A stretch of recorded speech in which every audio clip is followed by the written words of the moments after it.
I've only went and forgot to hotkey the intro for movie news again. I'm such a silly sausage. I'm a class wee egg.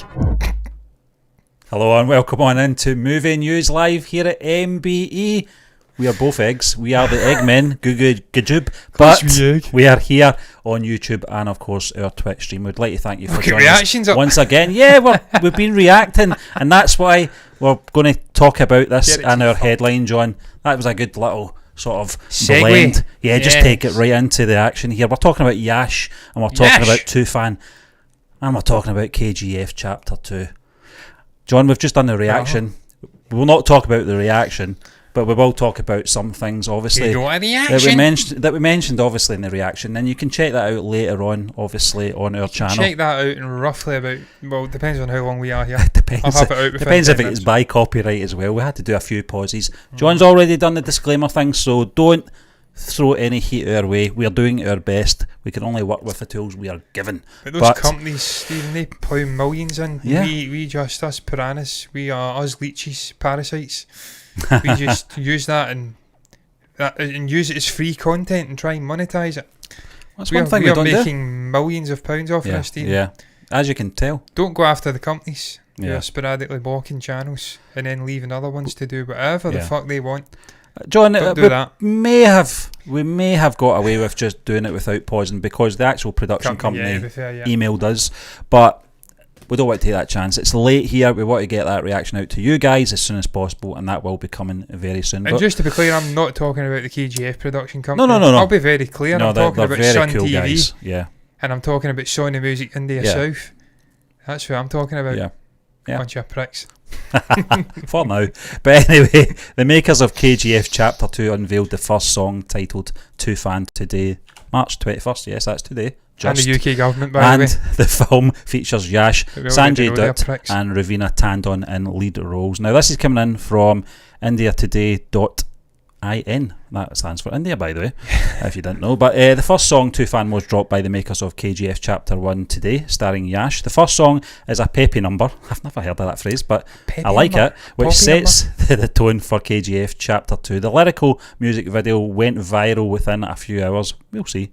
Ahead of the first release, the makers have begun promotions. Directed by Prashnath Neil, KGF Chapter 2 will release in theatres on April 14th in multiple languages and also multiple theatres worldwide. It did say on that trailer, John, so we're holding you to your word, guys. Most UK citizens with a Windows PC didn't know this. Yeah. Do it now! Yeah, clickbait. Not like our shows. We'd never do clickbait. We do what is said on the tin. But KGF Chapter 2 has been waiting for a long time to hit theatres. Due to the COVID-19 pandemic, the film's shooting and release dates were postponed several times. The film is now just a few weeks away from its grand release. On March 21st, the makers of KGF Chapter 2 unveiled the first song, Toofan. The energetic song talks about Yash's character Rocky. The official Twitter handle of Homebale Films, thank you very much, shared the YouTube clip to Toofan and wrote, "Here comes #Toofan." And you can see that, John. It's all the different languages. It's there. It's in 4 different languages, which is fantastic. I'm just trying to work out where you're finding this in this article. It's actually just down. It's part of the same article. I've literally scrolled down. It's okay. I'm getting adverts. John, well, people can listen to adverts. But John, we did do the reaction, and you can find out our sort of full analysis of that later on when we upload the video. But John, what was your initial thoughts of this trailer? Because it's really been the first sort of in-depth. We got this sort of trailer teaser a year ago, which was... It was good, as short as it was very good and very funny. This was really what we came for. A bit more meat and bones to this, wasn't there? Yeah, I mean, Stephen, it's always exciting when you're obviously a purveyor of Indian cinema like we have been for the last year and a half. Watched 30 plus Indian movies, north, south, middle. Doesn't really matter to us. As long as it's good, we'll watch it. Exactly. And if it's bad, sometimes we'll watch it as well. But one of the main standout things for me has always been the sort of song and dance numbers in these movies and the great ability they have to condense huge story moments, potentially 40 minutes of story in some cases, into a 5-6 minute song and dance number, sometimes shorter. It could be 3-4 minutes, and do it effectively, and then free themselves up later on in the movie for doing a little bit more and not getting bowed down with perhaps a romantic side plot or getting bowed down with an origin story. They will put that into a song and dance number. It's high octane, it's high energy, sometimes upwards of 100 plus bodies, all moving synchronously through elaborate sets, and they make it pop. This is something that's special to India. Koreans have their way of doing cinema, we have our way of doing cinema. We've all got a special sort of trait, whereas it's Etonian educated theatre actors. With Korea, it's a sort of satire. In India, they can do satire as well, but it's this sort of song and dance numbers that stand out. And just the magnificence of the production quality as well. We've seen this with Anirudh Ravichandran recently, with Beast, and other movies like Master, and going back even further than that, we've seen it with the Rajinikanth movies from the 90s. So it's always great to get that first song, not even song and dance, because this isn't really a dance number. It's always great to get that first song out. It's a huge part of the promotion of Indian movies, sort of mass video if you'd like. This wasn't that, this was a lyrical standalone kind of video with the song coming out. But it's always a great moment to hear it, because it gives you a vibe of what's to come. And Stephen, I think you nailed it perfectly in the reaction when you says you could be a relative newcomer to the story of Rocky, may not even have watched Chapter 1, and that gives you a great, I don't know what you even call it, it's like a succinct update and hit this character. You can go in, watch this lyrical thing, and you get a sense through the lyrics of what this man is, what compels him, what he does. In terms of obviously narration, John, it's a different thing. You might have to watch Chapter 1, but in terms of the character, this is what this trailer, for me anyway, was all about. It was all about reintroducing Rocky. It was all about reminding us what he went through in that journey in Chapter 1 in a very short space of time. We had the lyrics in there, John, which I think is always very important when we're doing these reactions. It gave us that narration of what happened before and what's going to happen forthcoming. And also the narration was a huge part of the first movie as well, with that thumping sort of bassy voice monologuing the story. That was there in this sort of song video. It was brief narration at the start, just giving you a sense of what this man's all about, giving you a little recap of where he was, what he'd accomplished in the first movie, and then hinting, not so subtly, he is whipping up a hurricane, Toofan. Rocky, I think they were shouting at one point. Stephen, first and foremost, it was a great song. It was fantastic. The production value was there. Drums, I says it during the reaction, no one does drums better than the Indian subcontinent. You hear that in the Beatles tunes, Within You, Without You. Stuff like that. The drumming is brilliant. It's all hand stuff. It's not really drumstick. It's kind of the hand. I don't know the name of the actual drum, so I'm ignorant to it. But John, I just know it sounds good, and that was a huge part of the song for me. The production value was there. The background stuff, the singing. It was just very. Do you know good. something? It's something about Indian trailers though, and in particular promotion, the promotion. It's not just about the music, it's everything's thrown in, the kitchen sink's thrown in, the visuals, the animated stuff that John, that you mentioned, the motion, motion everything graphics. It's an experience, it's not just us coming on and watching a song or listening to a song. That's a big part of it, and it is obviously telling in the narration, but it gives it that atmosphere as well, John. And do you know something, I've just had a little thought there, for anyone watching us right now on playback talking about this, I'm going to put the link down below for the trailer reaction once it's up down below in this video as well, so you can just go right in there if you want. Well, Stephen, as you mentioned there, from the kitchen sink ad, in terms of production value, the actual video, obviously they're not wanting to give the entire game away with live action stuff, actual shots of the movie, although it is in there. You're seeing them walking through, you're seeing some of the highlight reel moments of the first movie as well, picking up the mallet hammer and obviously thrusting that guy in the mines. But what stands out, and it's much like Jolly Old Gymkhana, also the latest Beast, second single from Beast, from Anirudh. Much like that video, you're getting the great motion graphics, the way they're whisking the lyrics onto the screen, doing some neat tricks with it. Behind the actor, in front of the actor, some lovely 2D landscapes, him moving across the landscapes, just the way that they can take maybe stock footage, and I'm not even talking about moving stock footage, I'm talking about photographic stock footage from the movie 1 and 2, and they can motion it into this and really make it pop. It's something truly special. It definitely is, and look, we've seen that going back last year when we first became aware of telepathy VJ in the South, Tamil Nadu obviously, we've seen that with Cootie Story, the way they were motioning the stuff along the screen, so it's not something that's new. They've been doing this for a long time.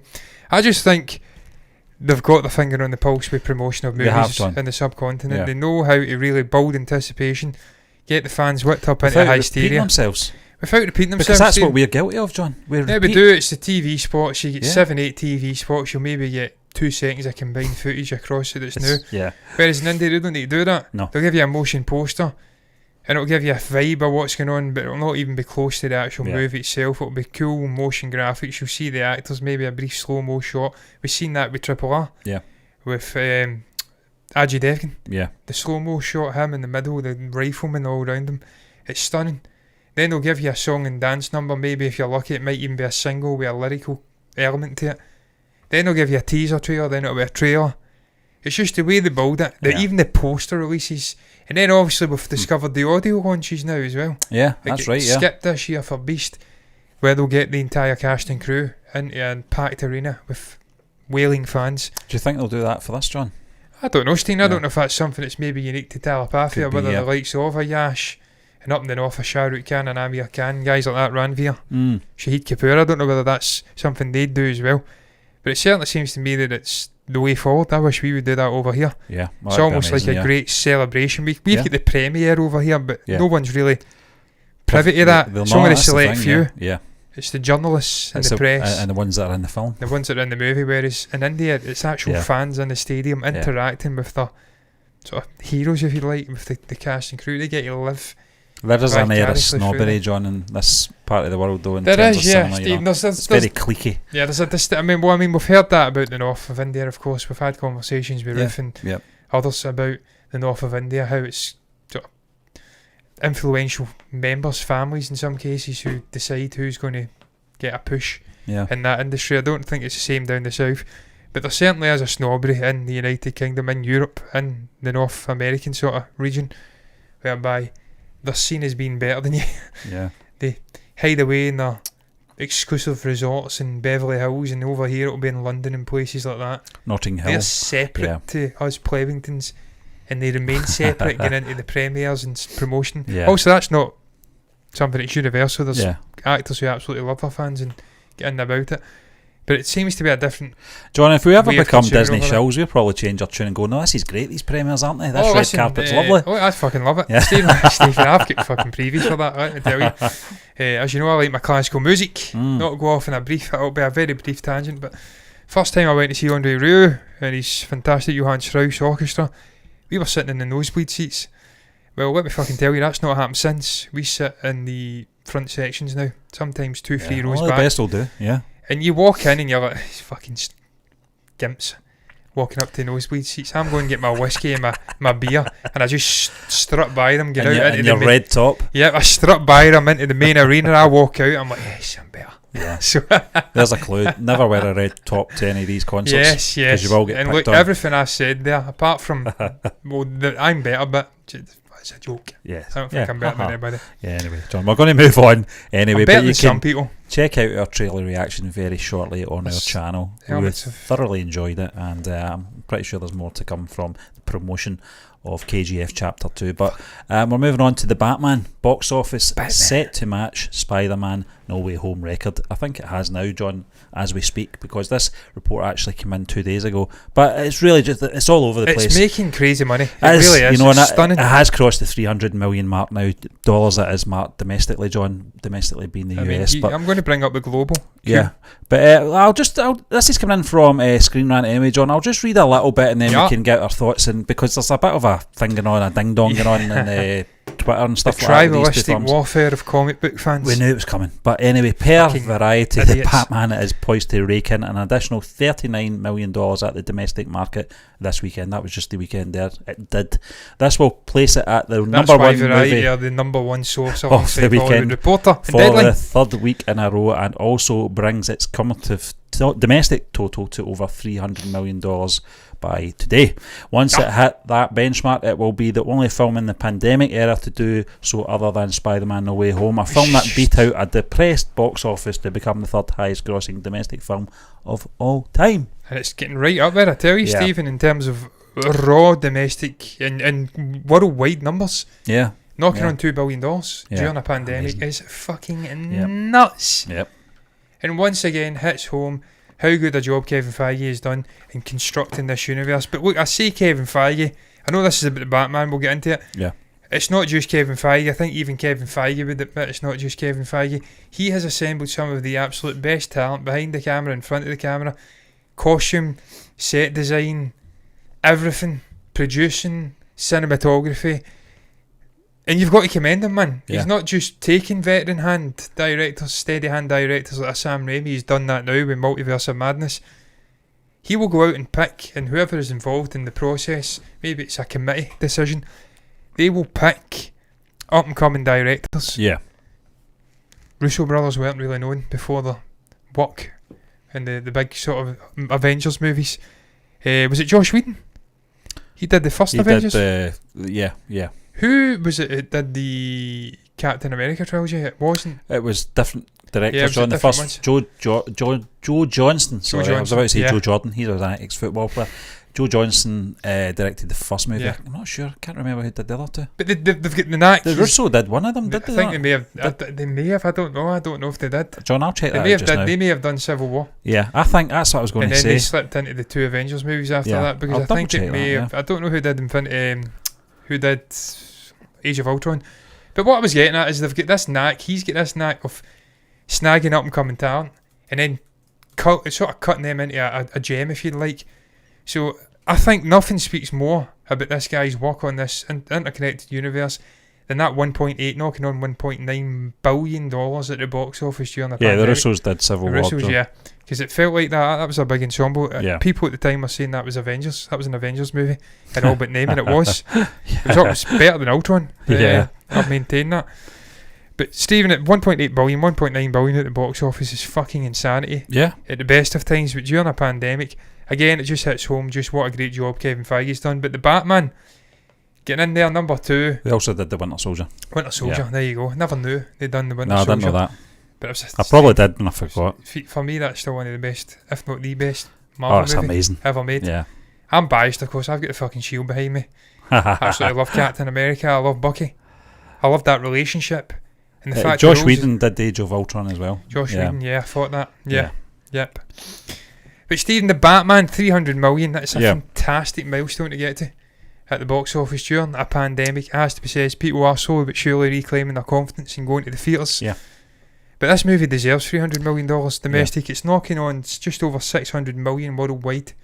Fantastic numbers. John, I'll tell you something. It should gross $1 billion. It's something I know that you regret, and I certainly do regret, is not going back to see Spider-Man No Way Home in the theatre. I'm not going to make that same mistake with the Batman. I need to go and see the the next Batman. couple I of really weeks. do have to go and see it, because it was a fantastic theatre experience. Just the score booming. Yeah. I actually want to go and try the 4D Cineworld experience. Yeah, I think we have to, yeah. I don't know if that's the movie to do it with, though, because we'd be wasted. It's a more dark thriller. Well, we've seen it in 2D anyway, movie. so But I don't think it would be lost in this. It thoroughly deserves the 300 million. Yeah. I'm glad it's made it. I'm glad for Robert Pattinson. I'm glad for Matt Reeves. I'm glad for Zoe Kravitz. All of the people involved. But most of all, I'm glad for myself, because I says from day one. Yeah. We called this. That Doomcock and all of those alt-right little fucking weirdos, those tribal political little weirdos on YouTube, they know who they fucking are. I don't have to name names. I knew they were talking shit when they were coming out and trying to sow seeds of discontent on YouTube in their little echo chamber communities. Yeah.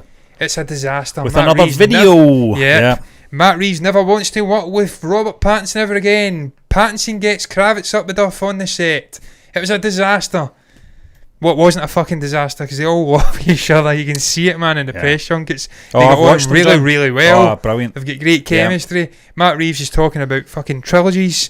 It's making mega bucks at the box office. It's a creative success. It's a financial success. Get it fucking Jeffrey right Wright's up, favourite Batman is Adam West, by the way. Did you know that? It doesn't surprise me. He's of that age, isn't he? Yeah, he's an that's older what it gent. is, I think he's in his 50s, not and I in think his Colin 60s. Farrell as well. I think because of their generation. Colin Farrell surprises me. He's a bit younger. I'd have Yeah. thought he'd have been a Michael Keaton man. I think it's just that appreciation, John, and I think there's this misconception of those Batman 66 being campy, but you actually watch, there is a sinister element to those films. Yeah, because I never did speak with you about this, but I covered it on my show, a solo show last week. But before I get into that, I think Robert Pattinson's is Michael Keaton. Because I think when he was trying on the suits for the audition, I think it was Michael Keaton's head. He says that George Clooney's didn't fit him. Yeah. In the crotch area. That does. Sorry, George.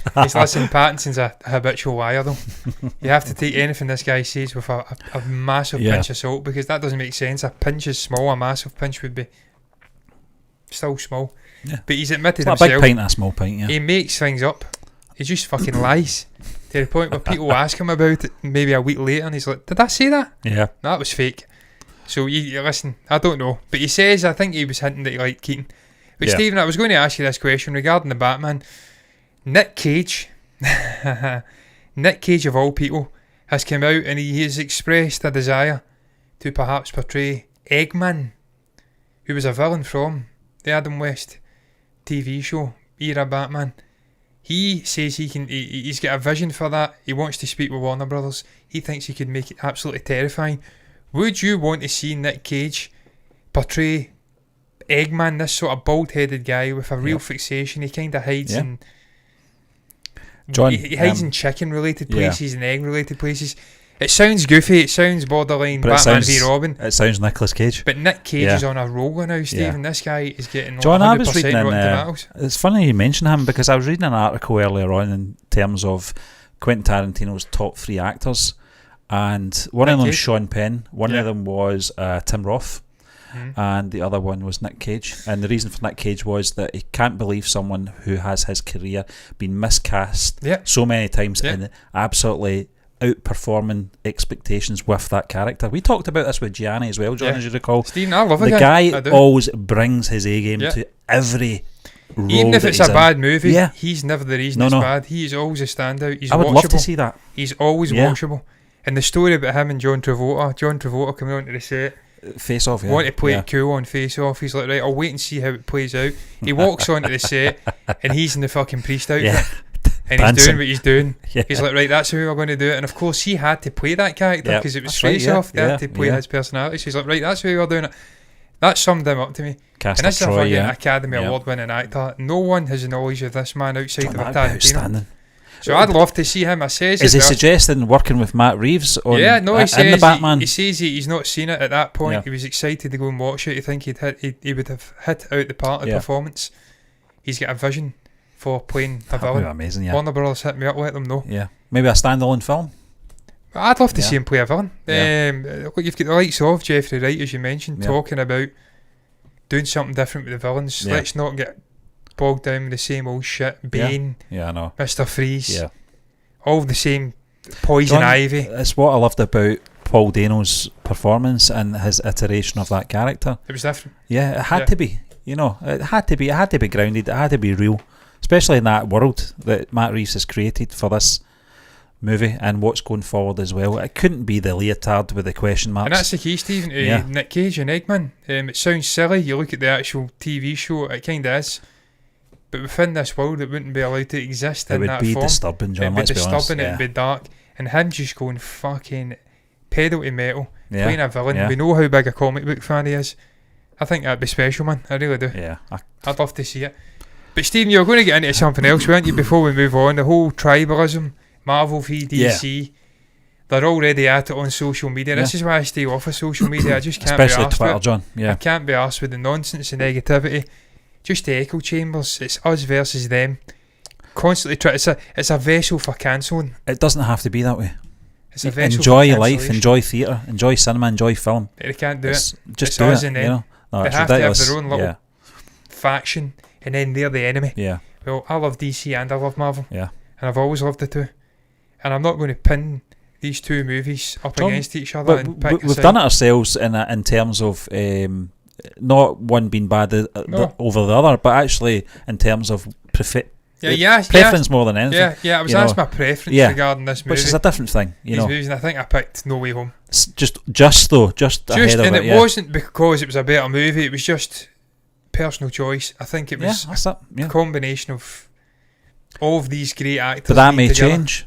It could. It may change. It just depends on the mood, doesn't it? But I doubt it, because it was just a culmination of 20 years. Yeah. Last time we'd seen Toby, I think it was 2007 or something like that. Yeah. So we're talking here 15 years. Yeah. Andrew Garfield had a hard time with it. It's stuff that had to be resolved as well. He was unlucky that Tom Holland had done the deal with Marvel at the MCU, and Tom was cast. He discarded like he was trash. He had unfinished business with that character. Obviously, Amazing Spider-Man 2 wasn't the best movie, but it was just seeing these three together again. It was a culmination of Tom's story as Peter Parker in terms of a trilogy. We could get more with him. We probably will moving forward. Yeah, it was just all of those things. It could have went so wrong, John. There was a big risk in doing what they did, you know. Whereas I don't think the Batman had as big a risk.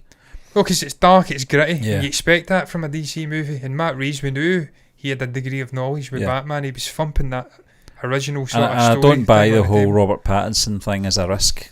I don't buy that at all. We've seen enough of his films. He's been working with some of the best directors in the business for 10 years. John, I thought it was great that, you know, that just prior to, and obviously during the promotion of that, we'd already got The Lighthouse, we'd already got Tenet as well, and that was you seeing him out with, and obviously the independent stuff after Twilight and all that, you know.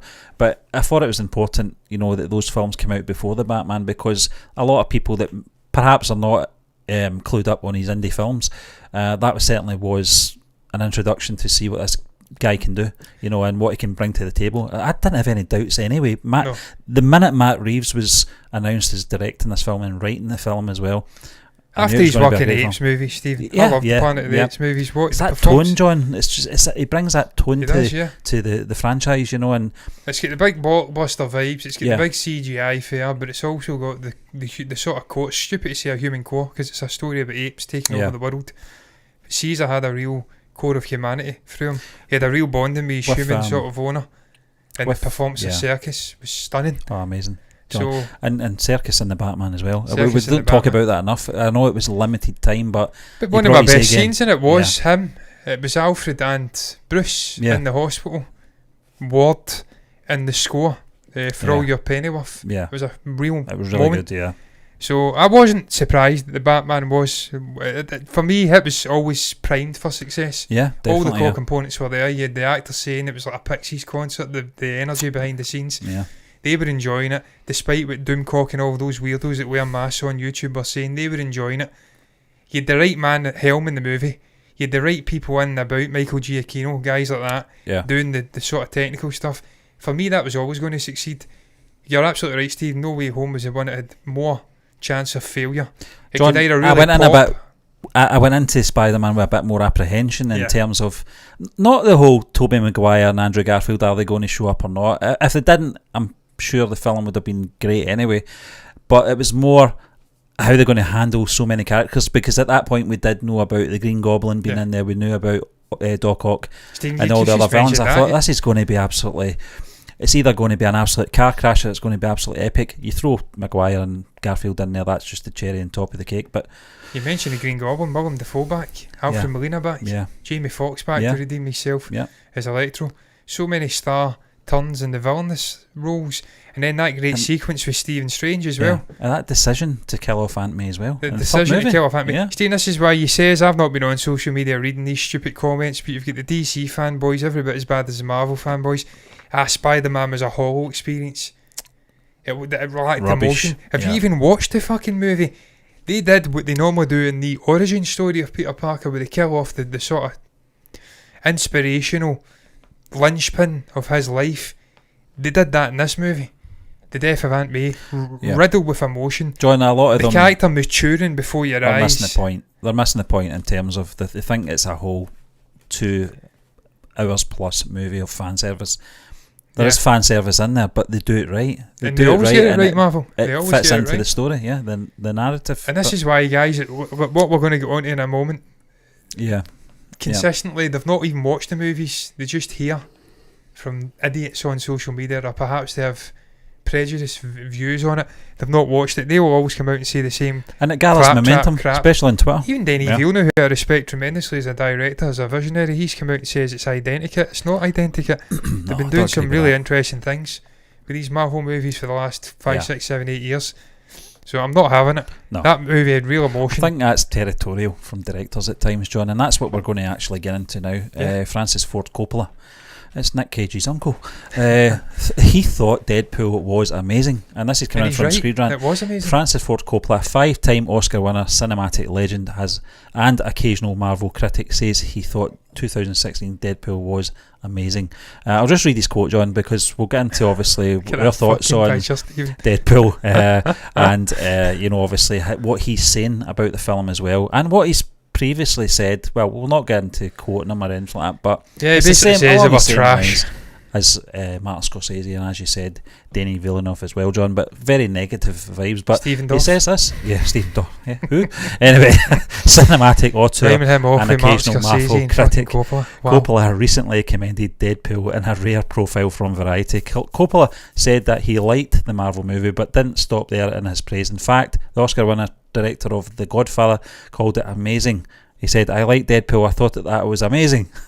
Surprisingly, cinema is supposed to illuminate contemporary life and make us understand what's going on. So we need the artist to give us a vision of what's going on. John, I was just thinking, do you know something in terms of Deadpool? 2016 it came out, didn't it? Yeah. Yep. So you're talking 6 years now. I think it does get praise, you know, for being a really good film, but I personally think it doesn't get enough praise. I think things are missed when you talk about this film. There's real heart to it. There is real heart to the character as well, and I think that's missed by the humour of Ryan Reynolds, the breaking the fourth wall stuff, and obviously the character as well, sort of breaking that fourth wall in the X-Men films and stuff like that, and that kind of humour, and obviously the R-rated material as well. But there is a lot of heart to the character as well. There's tragedy in the character, which I thought was handled really well. And I totally agree with what he's saying here. Stephen, I think it's a fantastic movie. I think it was Tim Miller, was it? Was it Tim Miller? TJ. Or was it TJ Miller? I'm going to check that as well, because I always get that wrong. Was it? I think it was TJ. Directed, I think it was TJ Miller, John, but I'll just double check that.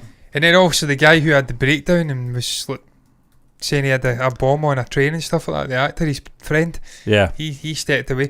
But the first movie, that was absolutely random. Tim Miller, sorry, Tim it was. Miller. Yeah, who was the guy, Stephen? Is this the first movie? This is the first movie. TJ Miller was one of the stars. TJ Miller was the guy. He was the one that had the breakdown. Yeah. Lost the fucking plot. And was removed from the second movie. But Stephen, it was a groundbreaking movie, a groundbreaking comic book movie. For me, probably the most funniest comic book movie since Kick-Ass. Yeah, what they were doing with it, totally. It was stupid, it was airy, it's violent as hell. You've got decapitations in there, you've got limb dismemberment, you've got limbs growing back far too slowly. Lots of profanity, but it never feels on the nose. It always feels like it's handled just right, and it still feels like it's bizarrely kid friendly, even though it is R-rated. I feel like as a kid growing up, I'd have watched it and really appreciated it. I grew up watching the likes of Freddy Krueger, Nightmare on Elm Street, Halloween. I was arachnophobia, movies like that. I was never sheltered from these kind of things. I think I should have been, to be fair, because for the first sort of 10 years of my existence, it was absolutely haunted me. Freddy in particular, until I realised it was Robert Englund who played him, haunted my dreams for a long, long time. But what I'm saying is, as a kid, I'd have loved that movie. Watching that kind of movie. I watched RoboCop. John, I was fucking obsessed with RoboCop growing up. But that was comic book as well. It was comic book, and it was sort of violent, but it wasn't. It was visceral, but it was funny. There was an edge. There was. A sort of, I don't know, John, what makes the film, amazing in Coppola's eyes, compared to what he has used the word despicable before. I'm actually looking at the quote here, so he has said it. He has said it, John. It's just underneath the actual picture of Francis Ford Coppola, who's looking very old these days. It's just Nick Cage. It's there, as you can see. He has used the word despicable. Theme park, right? That was Scorsese. He says the word despicable. It's a bit strong, isn't it? I mean, but Stephen, again, you have to take it in the context of these are existential threats to guys like this who are still in the industry. These are Johnny's a 5-time Oscar winner. No, director. But Stephen, this doesn't have to feel threatened by this a comic is like film. The likes of your Spielberg, your George Lucas, your Coppola's coming through, your Scorsese's coming through in the 70s, and what they were probably doing to a Kubrick I don't think Kubrick would ever have gave a fuck. He was doing what he was doing, he didn't care. But the sort of establishment then, when they were coming through, they would have been the rogues, the mavericks changing things. Yep. And there would have been blowback back then, I'm absolutely certain. Yeah. I'm not saying these movies are on the same level as a Star Wars or a Jaws or a Godfather, because they... John, you tend to find these directors from that sort of age, though, that they tend to forget they have made some really shit films as well. Brian De Palma, who's a terrific... fucking lost. But it's an example, though, John.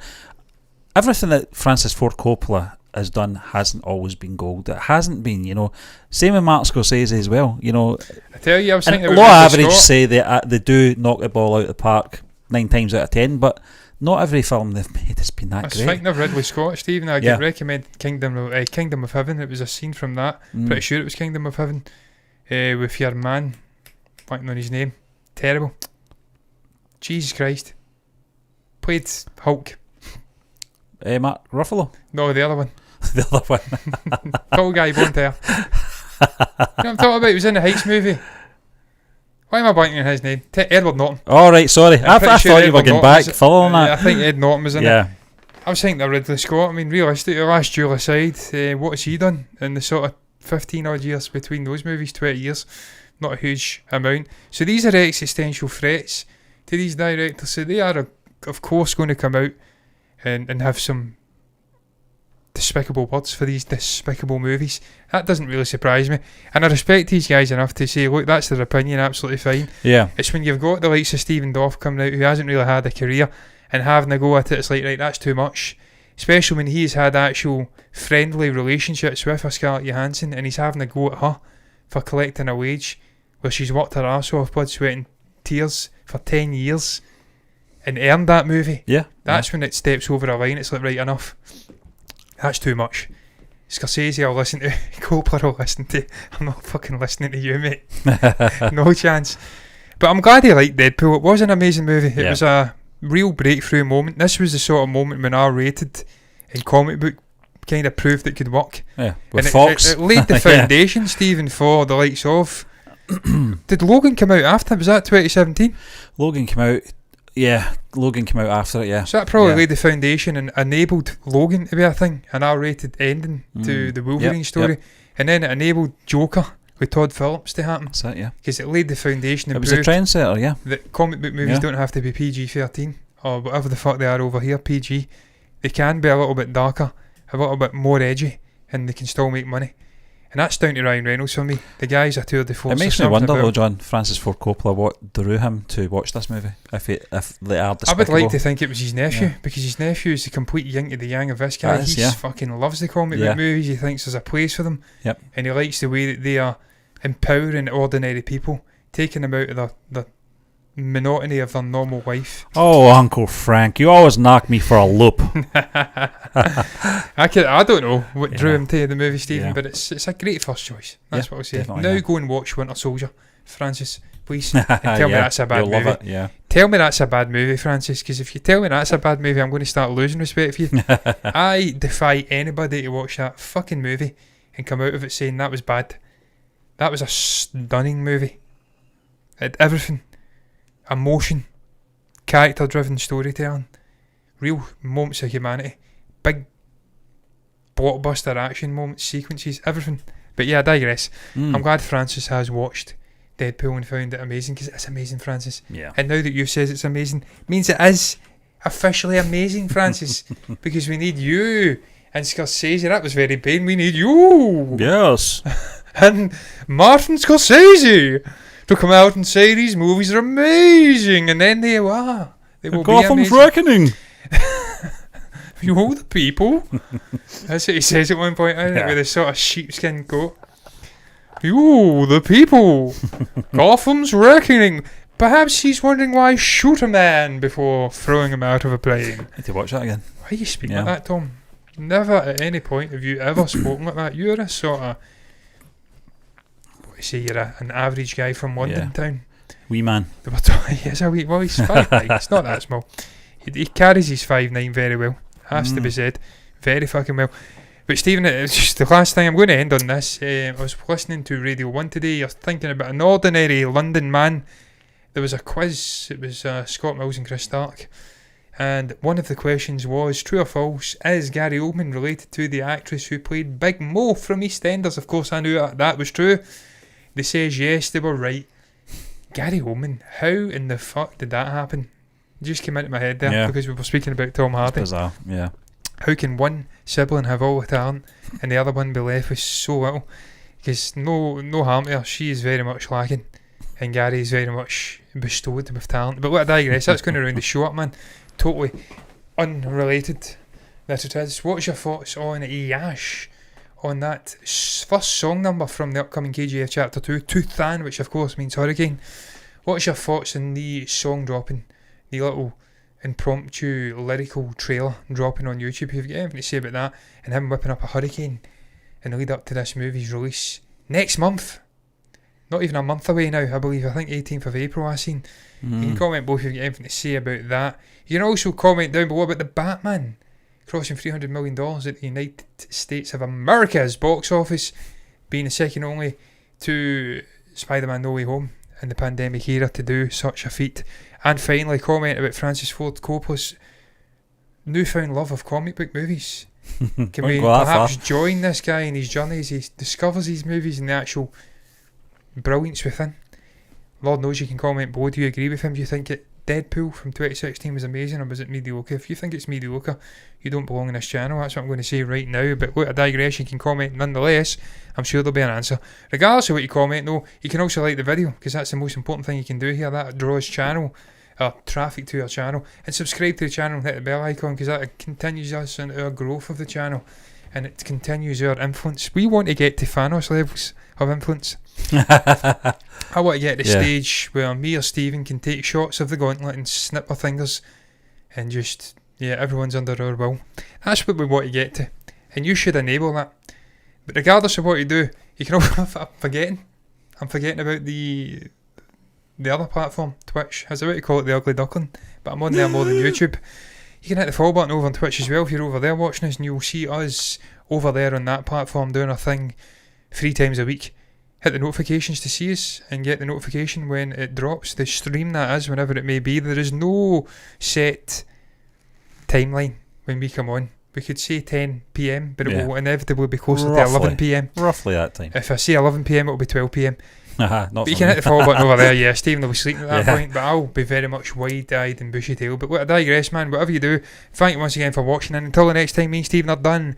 Bye-bye, guys.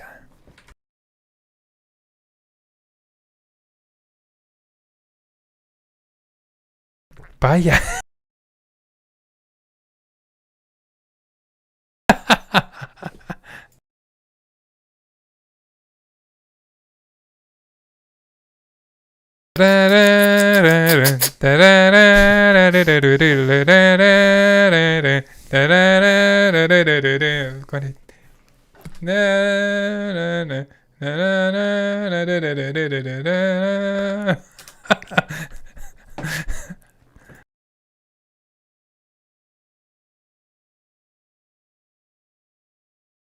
That was Police Squad, guys, by the way, if you're not in the joke. That was a TV show starring, what was his name, Stephen? Leslie Nielsen, the great Leslie Nielsen of Airplane fame. And at the end of the show, they would just stand there, freeze framed, to the point where Leslie was fucking burning himself with a kettle. Seeing the show out, that was a joke. It was fucking great.